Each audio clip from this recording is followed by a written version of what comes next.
Баршаңызға қайырлы күн, достар. Бүгін сіздермен осындай варенье қосылған песочный тестодан жасалынатын пирогтың рецептімен бөлісетін боламын. Бұл рецепт өзім бұрыннан бері қолданып жүрмін.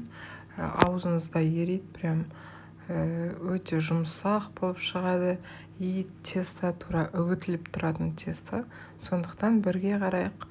Маған тіркелуді ұмытпаңыз. Видеоны соңына дейін қараймыз. Ол үшін самайымызды осылайынан пышақтың көмегімен кесіп алсаңыздар да болады, болмаса теркадан өткізсеңіздер де болады. Соны ұнмен бірге араластырамыз.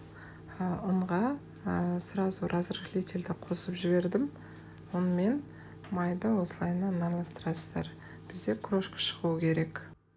Келесі біз бір ыдысқа осылай сұйық майымызды, бір жұмыртқаның жылтогын, сарыуызын және сметана, қантты бәрін араластырамыз. Осындай сұйық масса, қараңыздар. Түрі әдемі, осындай әдемі масса шығу керек бізде. Осы сұйық массамызды жаңағы ұнымызбен майымызды араластырдық қой, крошка шығарып. Соған құйып араластырамыз. Және де қолмен жақсылап тұрып нанды илейміз. Өте жұмсақ болып шығады. Басында сіздерге ұн аз сияқты болып көрінеді, жабысқақ болып тұрады. Бірақ осыны соңына дейін дұрыстап барлығын біріктіріп араластырсаңыздар, өте жұмсақ, қолыңызға жабыспайтын тесто болып шығады. Қараңыздаршы, міне осындай жұмсақ болып шығады. Осы тестомызды алып морозильникке 20-25 минутқа салып қоямыз.